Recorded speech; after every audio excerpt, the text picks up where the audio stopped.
It's Wicked F1 podcast, and there's another week of lockdown, but don't worry, because we've got 3 more podcasts going up over the next 7 days to get you through the next week. 7 days. That makes sense, yeah, because it's 7 days in a week. I'm with Freddie Coates, and I'm with Adam Dickinson, as usual, and unfortunately, myself, Nigel Chew, is having to host this because it's my turn. There's not been much news this week in the F1 world, so I thought I would surprise Freddie and Adam by asking this weird question: is motor racing a sport? Yeah. Sure. What makes it a sport? Motorsport, which is kind of the name. Because with Lewis Hamilton tonight, a lot of people say, "Oh, it's not a sport," and we're not going to talk about that too much because, quite frankly, it's just. What's a sport then? I think that Is dancing a sport? Physical fitness you need to have for it is one. It's competition against other people in a kind of genuine scenario. I don't like esports being called a sport because it's not, but with this it is kind of genuine. Why is esports not a sport? Because it's a computer game. It's a game. It's still, I think with esports it still comes into it actually, because you've still got the best of the best. You've got the elite competition side of it, and if you've still got that, I think that people are still training, they're still putting in the work for the achievement. And I think you obviously have that with people do that in law course, in their law career, or as a doctor or a surgeon. People train for it, and it's elite. That's a good point. The best surgery isn't a sport. So motorsport isn't a sport, Adam? No, it is. You're just giving tons of arguments for why nothing is a sport. Well, no. I've said your definition, which was people train really hard for it and it's elite competition or whatever it was you said. It's got like elite people. It's always the best of the best, the cream of the crop. Not always. Not always, no, but you've got to be quite creamy to get there. I'm coining that as a way of people are good if they're creamy. Hey, that's answered that question. What do you think, Nigel? Yeah, Nigel. I think it is, yeah, definitely. I really don't get why people think Formula 1 non-motor racing isn't a sport. I mean, especially F1, the drivers are incredibly fit. I understand some other motorsports, yes, the people might not be physically fit, I guess. Truck racing. I even count snooker and darts as a sport, so of course I'm going to count F1 as a sport. I think the reason people kind of maybe don't view motorsport as a sport so much is because they kind of equate it to them driving their cars. Yeah. And they kind of like, so they're like, oh, you don't need to be fit to do this or whatever, you just sit there and control it. I saw someone saying it's like machine operation. It's just operating a machine. So, yeah, I think, I think that's why people don't. But, clearly you need to be fit to do it. You need to train physically to do it. And then, obviously, along with all the other aspects that, go under any sport. Absolutely. I mean, if I was even sitting in an F1 car, after one lap, I would either not be alive or my pants wouldn't look like how they were when I started to run. So... if you completed a lap, I'd be impressed. I wouldn't get past the first corner. I think it's really interesting seeing Richard Hammond on Top Gear when he drove the Renault F1 car about 15 years ago now.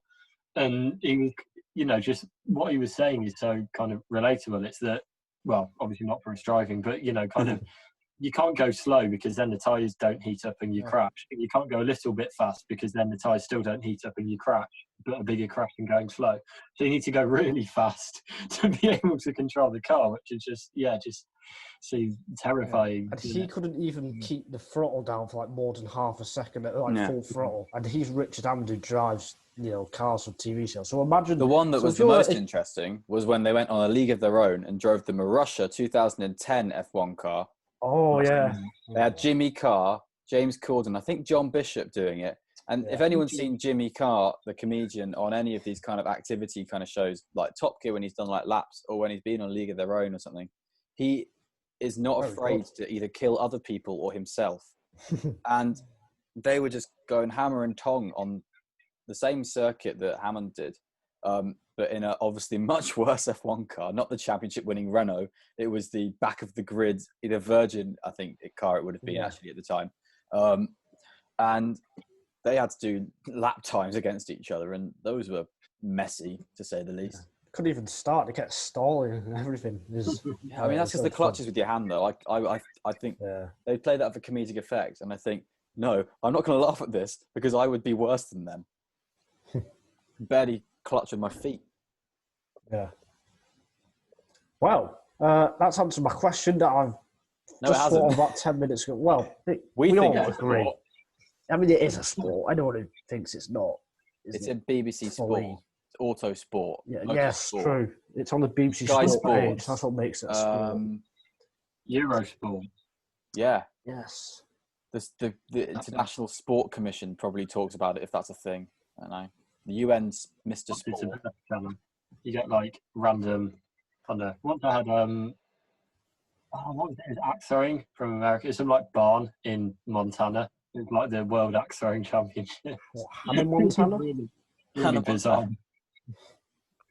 The reason motorsport is allowed to happen in the UK is because it's designated an elite sport by the government.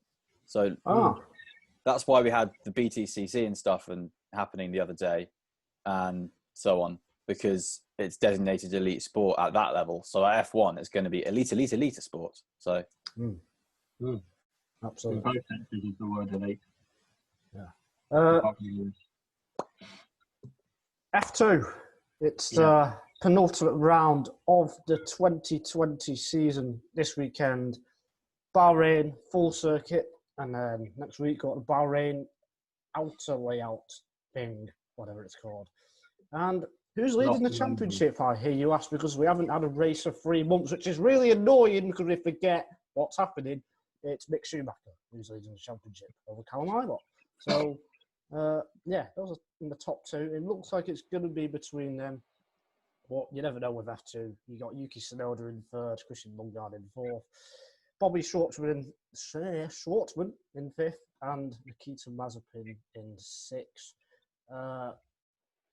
Your thoughts on what to expect this weekend after the first rounds in about 12 weeks? It's going to be the fight for the super license, isn't it? For Mazepin and Tsunoda, I'd say. Because realistically, Mazepin, I think, could not get a super license with this. I don't know about his positions in previous years. He's been top 5, or he did before they expanded it. A few months ago, they expanded it. So you could pick your 3 best seasons out of your last 4 to run it, whereas previously it was just your 3 previous seasons. So I know before that, I think a top 5 finish was what he needed, and Tsunoda was top 4. Or was it the other way around? I think Tsunoda was definitely top 4 before that. I know Tsunoda's had, I think, I think for them it would rely on the F2 season, surely, because Mazepin's F2 last year was treading water, to say the least. And prior to that, his Euro F3 and GP3 series were runner-up roles. So they were runner-up roles, yeah, but they weren't champion roles. So I think he still needs to do kind of all right to get there. He's level on points with Schwartzman and close to Tsunoda and Lundgaard, but I think 2nd and 1st is out of reach unless Illot or Schumacher have a dire weekend, which is possible in F2 because it's all up and down until probably the final safety car that always seems to happen. So what you're saying is, Freddie, if Nikita Mazepin has a bad weekend or bad couple of weekends, he might not be in a position to be with Haas, because we all expect him to be with Haas next year. He might not get that seat if he drops down the order. I don't know. Because I think they'll find a way to just get him in. I think they probably would find a way. Okay. So they'll give him miles at the end of the season, surely. Yeah. Tsunoda, this was before the rule change, but Tsunoda needed 20 points at that stage, which I think off the top of my head is top 5. Yeah, top 5. And Mazepin needed 10 points. Was it? No, 20 as well. So, yeah, they're both back in the top 5. position. All right. So that could well have changed from how it is. Although I don't think for Tsunoda, because his 2018 season was in Japanese F4. So he hasn't got a 2017 season to fall back on anyway. Is that what you're saying? I imagine so. I mean, Yeah. I don't know, but if he was kind of in F4 then, that would be quite surprising. I think he might be the only one of the entire grid who'd have F4 points counting towards it over the last 3 years. It kind of shows how rapid his rise, has been. Yeah, I don't know how they could get Mazepin in there. Like, if he's not good enough to get points even when they've expanded it to easy, but I just don't. Not good enough to get the points even after they expand it to make it easier for drivers to get points. They will find a way. I'm sure they will. They can't get him to do TRS or anything like that. They can't Toyota Race Series in New Zealand, that is, and Australia. They can't change the rules. I think they've already changed the rules. Is the thing.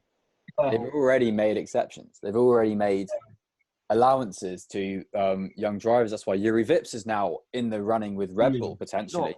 I want to see what happens if Mazepin doesn't get the points. I think he will. I think he will get top 5. I want to see what happens if he doesn't. It feels like there's bubbling reasons why stuff hasn't been announced yet, and I don't know if this is like this for you because we've been set since October, end of September, October, and Mazepin, Schumacher. The whole F1 world's been set on that for Haas and for Illot getting a seat and Tsunoda jumping into the AlphaTauri seat alongside Pierre Gasly. But there's got to be reasons things haven't been announced, and that's because there's fears that these super licenses might not be achieved. That's why Dan Tixon's now no longer in frame for anything because he didn't get a super license, and that's why he's not in AlphaTauri this year. To be honest, because he didn't get a super license, and that led to a chain of events where he punched everyone in Super Formula, I think. But so I feel like there is undercurrents that needs to be checked off before some of these driver lineups in Formula One are solidified. Yeah, you mentioned Yuri Vips there, Freddie. I've just remembered he's not actually racing for the rest of the season because Sean Glale is back after he suffered a horrible injury to his back in Spain when. Well, we're not actually sure what happened. We believe he went over one of the humps. Not sure how, not sure why, and he had a bad landing. But it's good to have Sean Glale back. But it does mean Yuri Vips can't make an impact, which is a shame for him. So let's talk about the title battle then. Schumacher versus Illot. Is it Schumacher's to lose? Is that fair to say, Adam? Yeah. Yes. Have you got something to say? Yeah. No problem. Go for it. Part of the changes in the rules earlier this year or a few months ago were, and the quote from the FIA is, drivers who did not gather the required 40 super license points due to circumstances out of their control or reasons of force majeure will have the opportunity for their case to be considered by the FIA. Drivers must have scored a minimum of 30 points and consistently demonstrated outstanding driving ability in single-seater cars. There we go. The new regulation. But expanding it to the 4 years, doesn't change anything for Tsunoda or Mazepin. So it's force majeure, though, isn't it? Force majeure means anything can happen. Yeah, I don't know. I agree with Freddie, though. It'd be quite interesting to see what happened. I do hope it happens because I want it to happen. It'd be great. Just all be up in the air. No one would know what's happening. Us would have to wait till the week before Australia for their case to be heard, and then Jeda van der Gaard would drive for them. He'd take them to court. Yeah, Adrian Sutil, bring him back. Whatever happened to Adrian Sutil? We've had Adrian Sutil in the sport.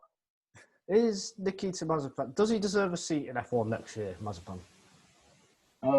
Yes, because he's got money. He's got money and he's got enough of with his performance, would you say he deserves it? Not. I think there are drivers more deserving of it. I think he's had an interesting year, to be honest. He's been so much better this year than he was last year. That there is a driver in there. I think there's a lot to say. I mean, it's taking the opportunity when you get it. I mean, last year in F2, Jack Aitken was the man to watch for the years to come. He had such an improved year in his second season in F2. Where's he been this year? Yes, he's with Campos, but no big in the Williams post-season test. That's in where the Williams post-season test, but that's just a formality, isn't it? He's not been amazing, has Aitken. Yeah, and like I say, yes, he's with Campos. Yes, his teammate is Guillermo Samaya, and proves that car is a little bit tetchy, to say the least. But there was a reason he wasn't picked up by ART or DAMS, or because he'd thrown away his chance with the top team with ART when he was partnered with Russell, and he finished like 11th or 12th in the championship to Russell's victory. And Aitken's left so much to be desired, so he's missed the chance. So for Mazepin, this is his best season he's had in F2. He's got wins. He's got momentum in his career. So I think if there's any time for him to go into F1, he needs to seal it. So I think he's going to try and do his best. I don't know if he deserves it. I don't know. It really depends on this Bahrain weekend for me, because I think he's had some good performances and some bad performances. I did not like how he tried to nerf Yuki Tsunoda with a board at the end of the Spa race. But I don't think he should have been penalised for that. So even this weekend, if he does well, Bahrain is so weird for F2 because we sometimes see two pit stops in the feature race, a pit stop in the sprint, because the tyres just go off completely, and it's a crazy challenge. So it's not even representative, I would say, of a driver's true performance. But then the drivers who have done well there in recent years have been drivers who have gone on to do all right. Charles Leclerc, drive in F2 in his first weekend in F2. Lando Norris in his first full season with F2, basically his second round, because he did the Abu Dhabi round, but got pole and won, flat out feature race. I can't remember 2019. Latifi. Was it Latifi or De Vries? One of those two, and they're pretty good. So Latifi. Yeah, I was going to say, for me, Mazepin getting the seat is no different to Latifi getting the seat for F1 this season, for me, because I think the field is stronger compared to last year, much stronger. Yeah. He's capable. I think, like, he's not one of the top 20 single-seater drivers in the world, and he's probably not one of the top 20 in the driver market. I'd say he is anyway. But, you know, F1 isn't a pure meritocracy. It's, you know, to deserve to earn a seat, you can, you know, be one of the top 20 drivers in the world, or you can be one of the top 25 or so and have a lot of money. And that's what he's done. I mean, he could finish as low as 8th. I mean, he could finish lower if, like, something really mad happened. But, you know, like, if he has a, you know, bad race for one of them, you know, there are two drivers in Delatraz and Zhou who are 20 points away. So it's not completely unforeseeable that he could, you know, drop that far down, which would be quite something. But yeah, it's just so tight as well. He could, you know, he's only 7 points off Tsunoda in third.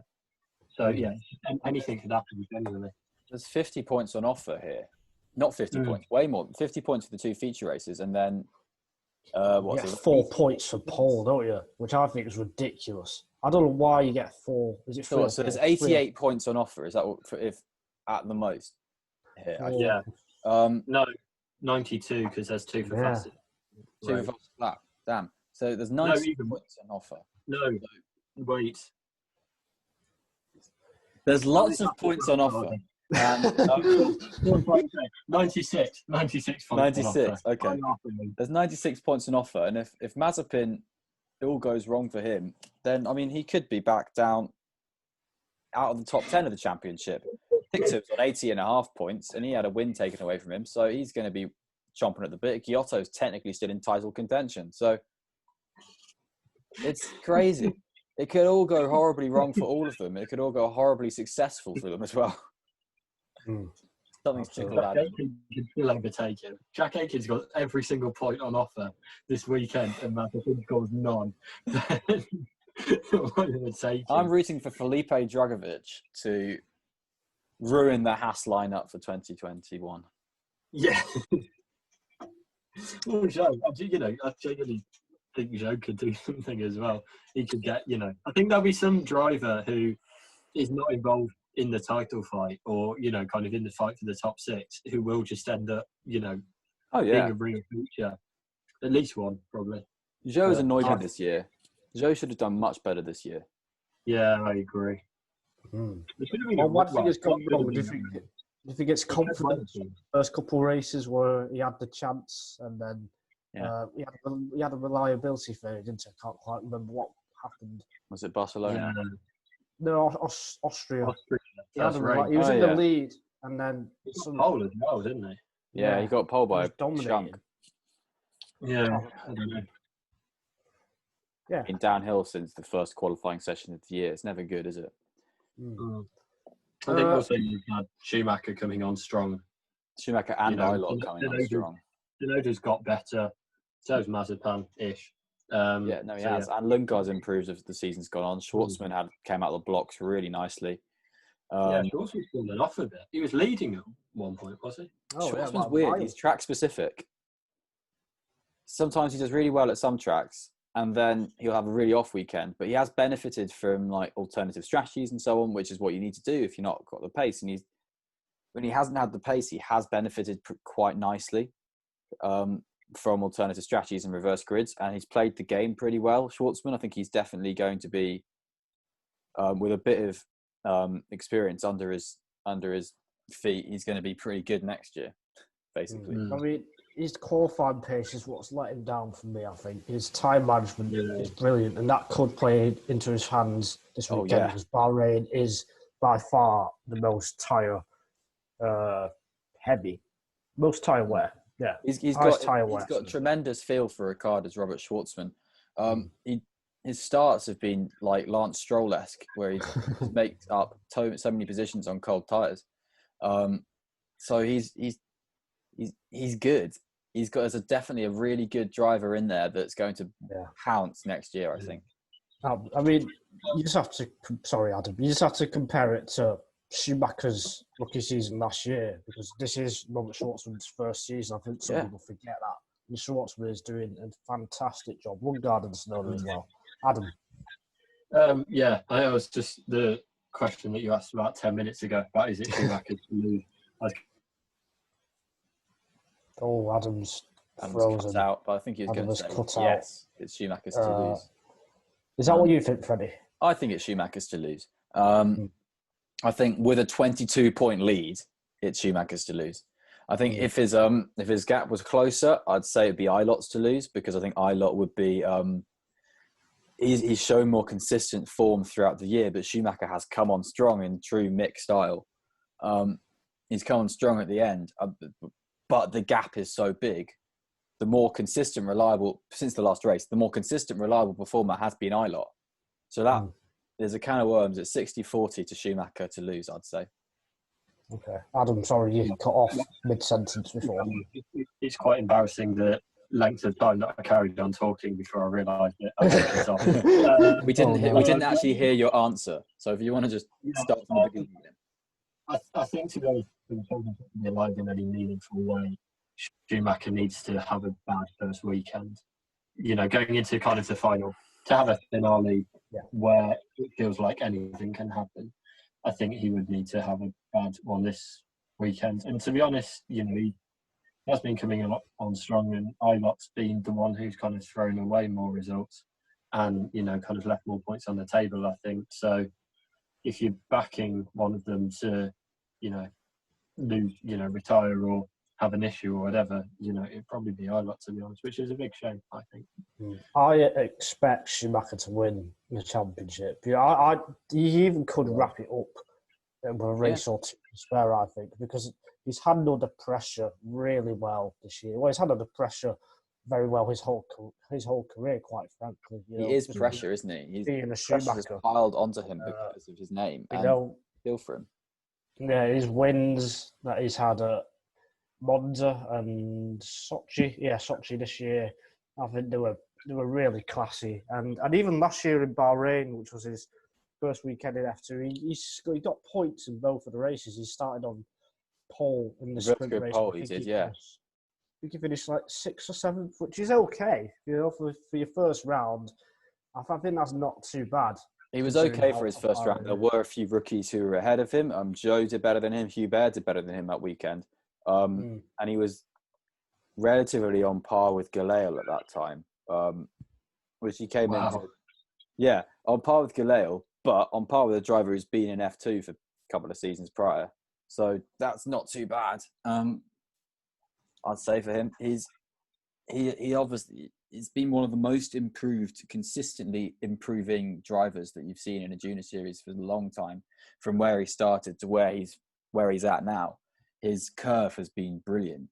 He's had a few jaggedy moments where he, say, chopped off Schwartzman's front wing at Silverstone, but he's not the kind of driver to then look at that and go, oh, wow, what was Schwartzman doing? He's the kind of driver to look at himself immediately and go, oh, I made a mistake there.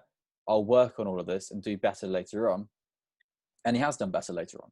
He's thrown away wins, and later on, with mistakes that he has then avoided, he's then got wins. On F1 2020 at Baku, he dive bombed me into the first corner and completely ruined my race. I wasn't happy about that. That's the mark of a good driver. No, it's not. Then he doesn't care about you. He cares about his own wins. Yeah, but he didn't win. He just had his front wing, broke his front wing, and then that was that. So it was really, really stupid on his part, and it ruined my race. I think that the strangest thing about the kind of these 2 weekends is we could end up with a driver having to lose the championship to be able to come back. It's probably quite rare, but if Illot's, well, I don't know. What do you think Illot's going to do actually? He said he won't come back, didn't he? I think. Yeah, so either he wins and he can't come back, or he comes second, and will he come back or not? Freddie clearly has something to say. But yeah, I don't know. It'll be his 3rd season next year. That doesn't normally. He's not coming back to F2. He said that. As much as Ferrari pay for his, he might change his mind. As much as Ferrari say for his budget, he said he can't get enough money for it anyway from his own side to do it. Right. To split with Ferrari. So if he doesn't get it, he doesn't get it. He does a year on the sidelines as a test driver, and hopes that something opens up there. Hopes Giovinazzi or Kimi Räikkönen has a tough time, or he ventures out to Formula E, ventures out to sports cars and all like that. But it's either he is stellar these next few weeks, or it's probably end of the F1 dream for Callum Illot, I think. I think it is the end already, to be honest. I don't see how he can get a Haas seat or whatever's left. Yeah. Well, I guess the only thing is going full circle, and if Mazepin doesn't get the super license points, then there's anyone in the picture. Wow. I mean, it was just going to be mad. I don't know. Yeah, who knows? Yeah, F2 this weekend. I'm looking forward to the Slipstream Fest of the outer layout. Well, Bahrain anyway is a Slipstream Fest, let alone without the outer layout. Absolutely. Hopefully you can say something there, Adam.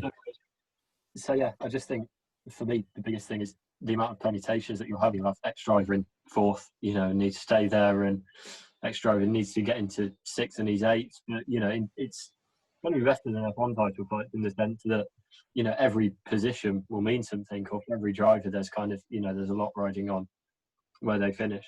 So yeah, really Formula 2 being better than an F1 driver's title fight, I won't have it. Never. Yes. How can you say such a thing? And for the viewers and listeners who do listen and watch this podcast, the races are at 9 o'clock and 10 o'clock. That's a feature race and sprint race, UK time, so don't miss it, because I've just told you when it is. So don't miss it. AM, yes. Cool, AM. Thanks, Nigel. Yeah, in the day, not night race. F1's only at night. Adam's laughing. I didn't know when they were, so now I know when the races are. It's great. Exactly. 9 a.m. Get up for it. I'll be watching. Not you, the F2. Moving on.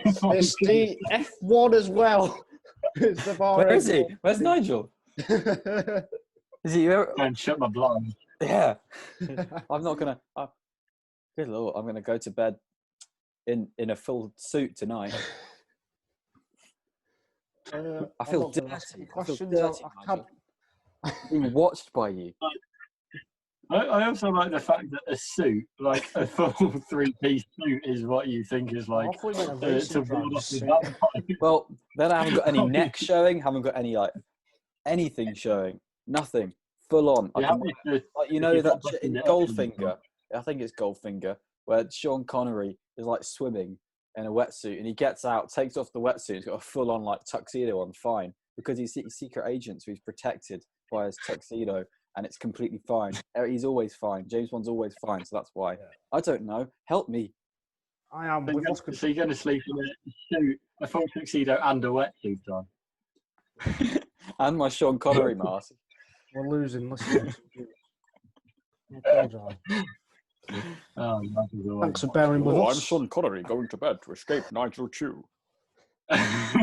Oh, look through the window. Someone's standing outside. That's going to have such a shock on audio listeners. They'll think the real Sean Connery will have come back from the dead and walked into the room. Walked into 2 rooms. All of the rooms. Nigel's watching everyone. Yeah. He's currently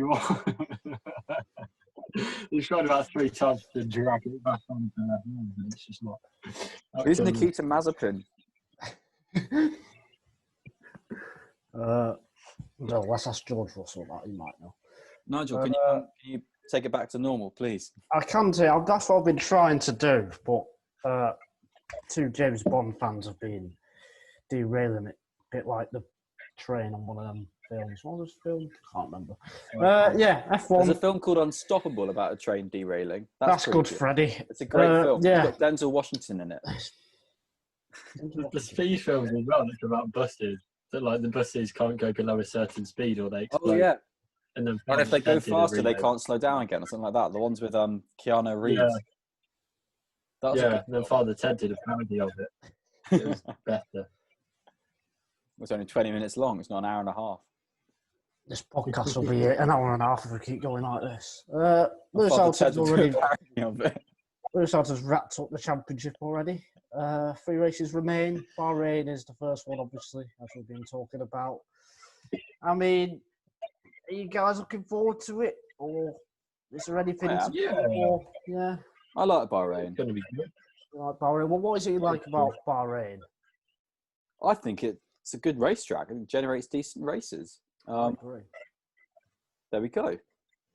Yeah, I think I like the night time. It's pretty. Out of all the tracks on the calendar, Bahrain, the track layout creates the best racing. I think even better than Spa.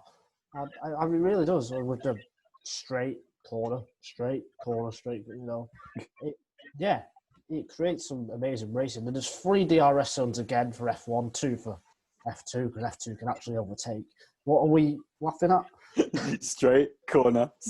You've coming up every single track in the world. Not every single track, every single road in the world. Like, the street track of like around the corner from me is straight corner. Every single bloody car park. Oh. Thing is, I said the corner was like that. What corners are like that? It's like that. You say you didn't like Bahrain? I know you think you I didn't don't like it for Bahrain F2. the country, but the Bahrain the track is very good. You think you didn't like it for F2 a few weeks ago when we had the not F2 for calendar. Yeah, because the tyre wear malarkey. Yeah, the tyre wear is a bit. Yeah. But for F1, I think it is good. Yeah. I think it's good. I wouldn't put it as the best track, for racing. Yeah. Well, what do you think is the best for racing then? Austria. Austria's had more duff races than Bahrain in my opinion. I think pure racing. 2015 had like no overtakes, like legit 0. It's not got. Yeah, I guess it's kind of balancing. The slipstream Canada and the has width is good races. Canada always has good races, I think, but it's not necessarily kind of overtake fest. Same with Brazil. Kota, that's good. And kind of, I don't know. I'd say Bahrain. I agree when you think about it. Bahrain's really like consistently good. I'd say Silverstone's had a few bad ones this year, but I think Silverstone's normally consistently quite good as well. I think Monaco, Monaco is brilliant. Abu Dhabi. Now, you've got the tyre factor as well with F1. It's not always a guaranteed one stop. Certainly in the past, it used to be, 3 or 4 stops. Now it's not 10. Now it's a borderline 1 and 2. 1 and 2. 1 or 2 for pit stops. Do you have any favourite moments from the 16 races just being at Bahrain now? 17, 16, 17? Yeah. What are your highlights? The 2014 race is excellent, isn't it? I think Adam was going to say that too. It's one of Lewis's greatest wins, I'd say. And that's, I was actually watching that. I can't remember. I was doing something else. But yeah, I wasn't watching it, and then came back afterwards. And everyone was like, "Oh, it's a great race." So I thought, it was stellar. I think it's because everyone was so in the dumps about a Mercedes walkover. And they have, and we just got off the back of Red Bull walkover, 9 wins in a row for Vettel. And people are like, oh, more domination of a different breed now. And it's like, at least with Vettel, you had the hope of regulation change restricting the domination. And yeah, it did restrict the domination because it handed it to someone else.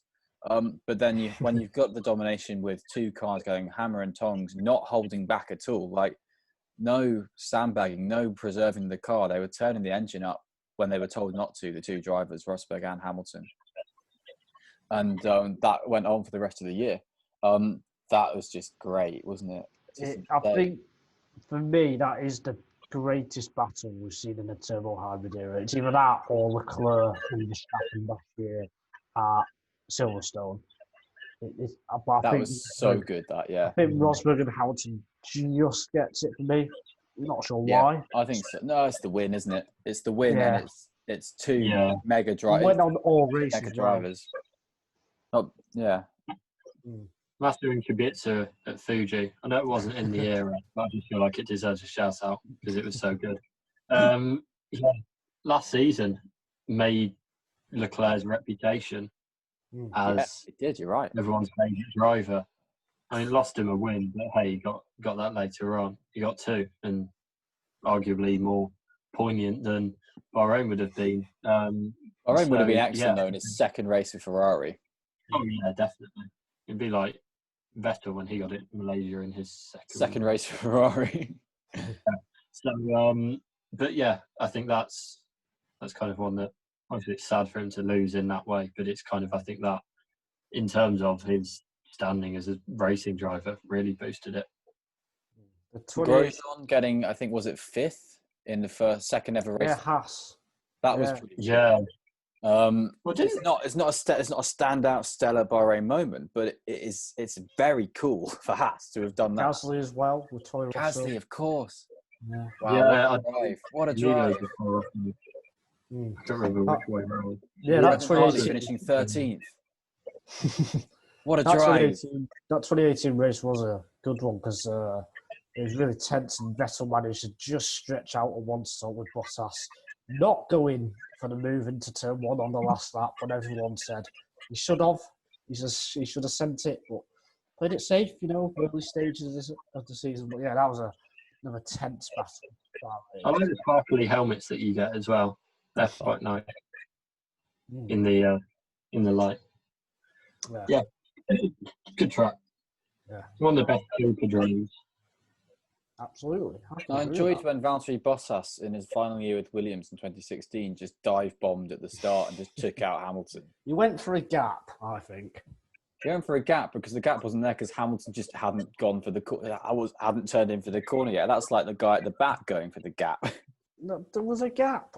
To me, it was a fair move. He lost control, which is what gave him rightfully a penalty. But I think that was because he rammed Hamilton. He didn't. If he was in control, for me, that's a racing incident.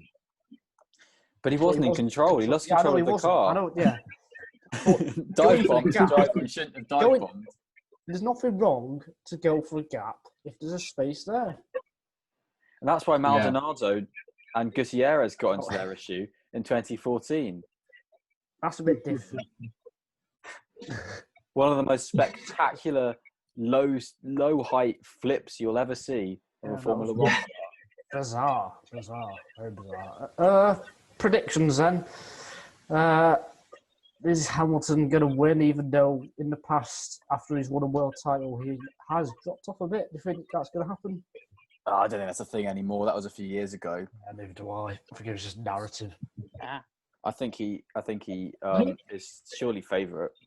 2015 was, I think, that was quite a noticeable one. I think Rosberg's three biggest races for his 2016 title were the 3 after Hamilton won the championship, because he just completely, or maybe Mexico, 2. Brazil, and Abu Dhabi 2015.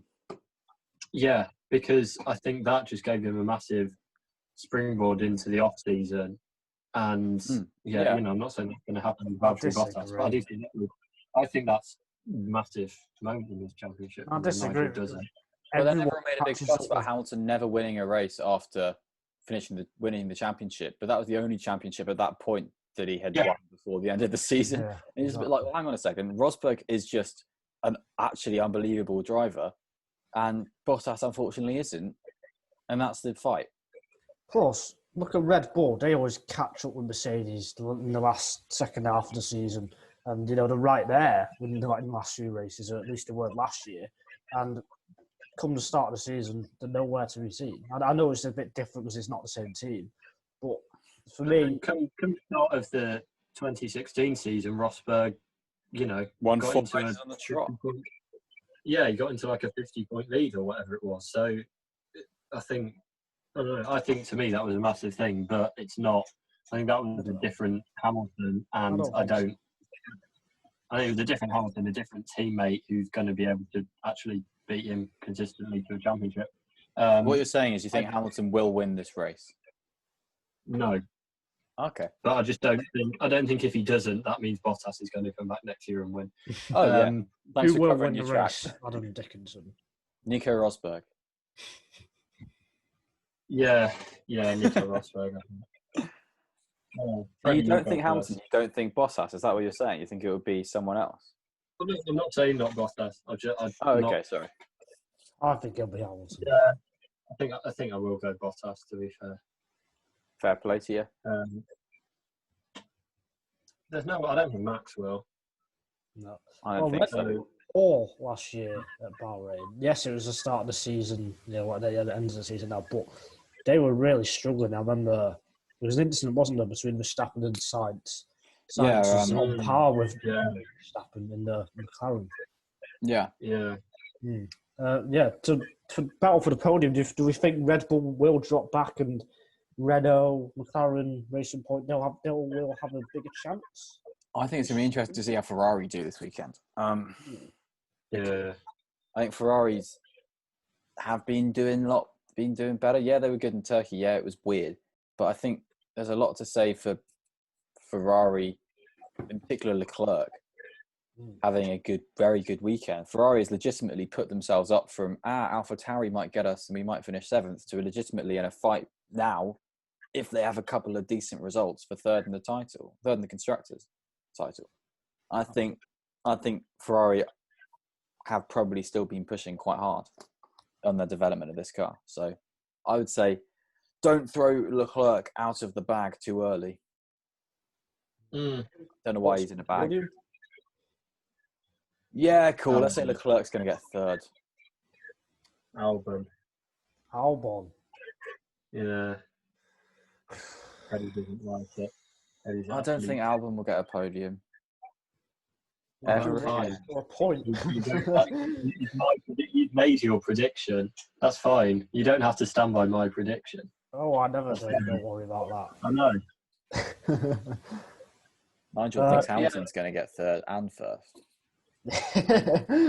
Yeah. There's not really many other predictions for Bahrain.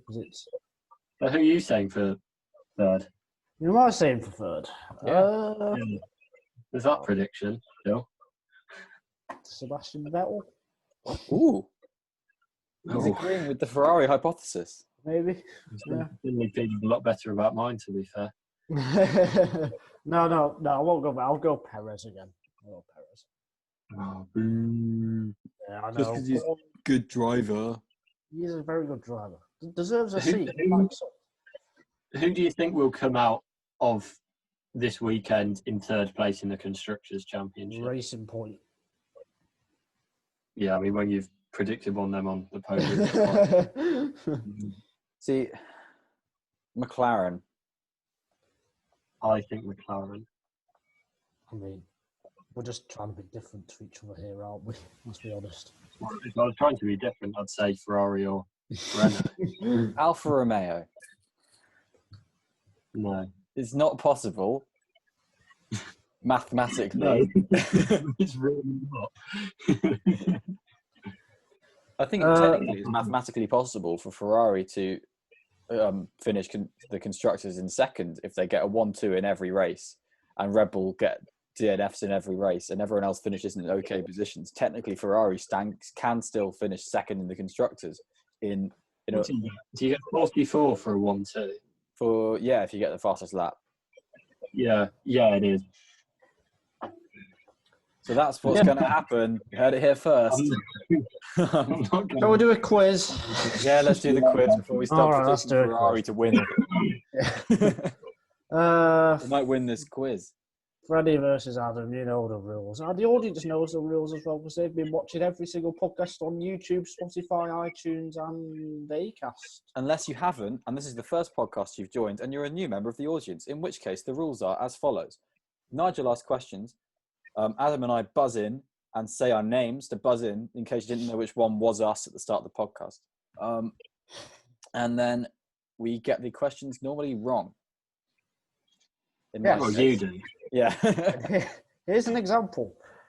What was the last fully wet F1 race before the Turkish Grand Prix? Freddie. Go on, Freddie. Hockenheim 2019. No, because they went on dries. Yes, they did. Adam, do you know? Full wet. I do know. Yeah, you're not Adam, are you? I know, but I know. He knows. I'm going to give you. I'm going to give you 10 seconds to answer. Usain Bolt ran 100 meters in 9.58 seconds. So, okay. Yeah, Adam. I thought that was going to be related to the answer. Jamaica. Well, yeah, that's what I was trying to know. Beijing, he ran in 9.69. Yeah. Which is a way of saying. Can I buzzer him again? Because he's taking so long. If Adam gets it wrong. What was that? Suzuka 2018?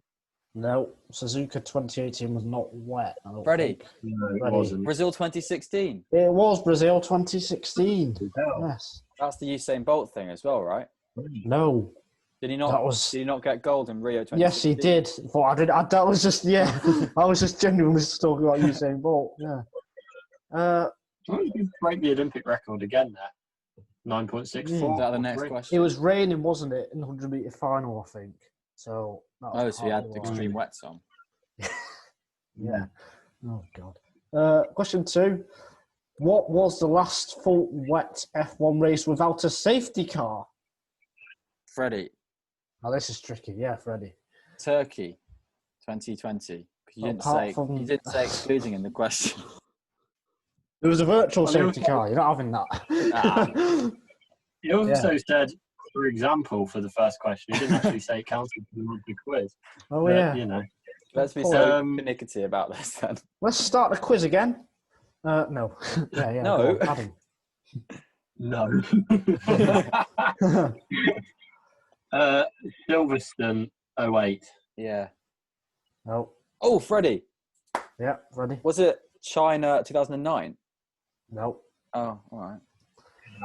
It's not in this century. Oh, incredibly.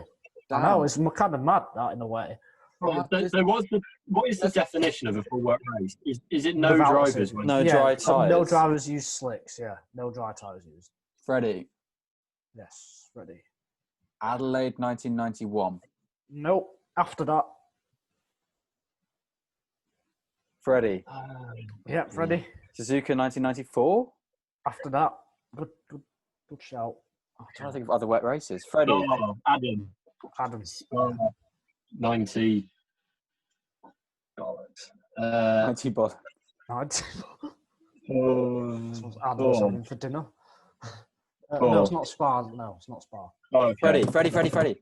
Yeah, Freddie. Barcelona 96. Yes, Barcelona 1996. Martin Schumacher's first F1 win for Ferrari. Yeah, that was a really tricky question, to be fair. Yeah, I was just trying to remember 90s wet races. What was the Spa race I was thinking of? Is it 98? 98 was wet, but there was like red flags. And... Yeah, that had a lot of safety car. Okay. Because particularly when No, 94 was wet as the well. back of Coulthard. Right. 95 was too. Yeah. Oh, Question 3. Since Hungary 2009, how many races has Lewis Hamilton finished outside of the points when he's finished a race? Freddie. None? No. Adam. 1. Yes, just the once. Since 2009. 11 years. Anyone know the race? I know he's not finished out of the points in the hybrid era. Yeah, that's correct. Yeah. The race. This is just for fun. Malaysia 2013. No, it's not podium battle. That's the right year, though. 2013. Yeah. Oh, Freddie, you laughed. I Is this actually for the quiz? Is it like a No, it's just question? for fun. Singapore? Suzuka. No, it's Spain. Spain 2013. Yeah, Fernando Alonso. Did he get pole for that one? Was it Rosberg? He started near the front, I remember. Yeah. But he's also over his whole career. I think if you take out 2009, His whole career.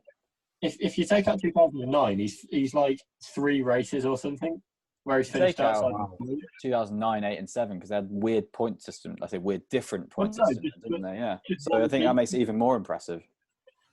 Well, if you just take out one season out of a 13, 14-year career,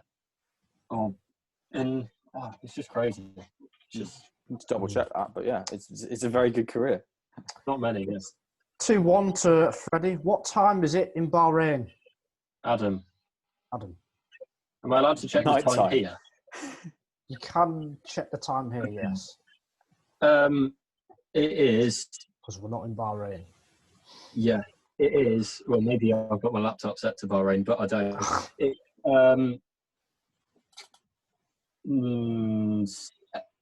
6:02.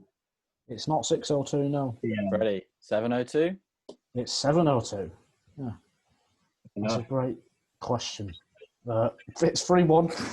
What's the capital of Bahrain? Ready? Adam.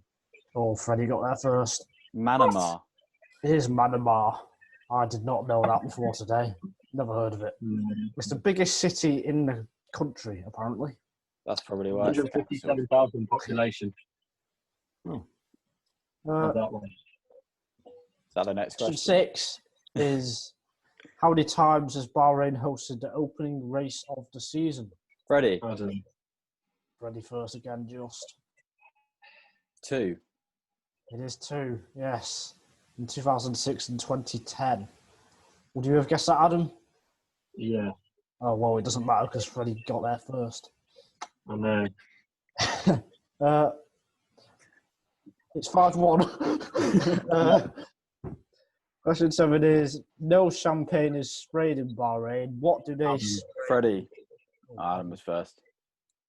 Rose water. Yeah. Yes, rose water. A drink called Ward. It's all right. All I've got to do is guess halfway through the question. Halfway through the question, and I'll get my buzzer in first. It's 5-2. Question 8, which driver has won the most Bahrain Grand Prix? Freddie. Freddie. Isn't it split between Vettel and Hamilton? That's not the answer, Adam. Okay. Vettel. It is Vettel 4 times. I think Hamilton's only won. Well, I say only. Hamilton has won there 3 times. 3 times. All right. So there's Alonso, I believe. He definitely won there in 05 and Question of belief. 5 out of 6, and when he was at Ferrari, can't remember which year. 2010. He won his first race. Oh, Thank you, yeah. Race. Another one? No, not another one. Raikkonen, Alonso, Mansell all won their first race for Ferrari. I don't know if Prost did. I can't remember. And one of them didn't win the championship with Ferrari. No, 2 of them didn't win the championship. Yeah.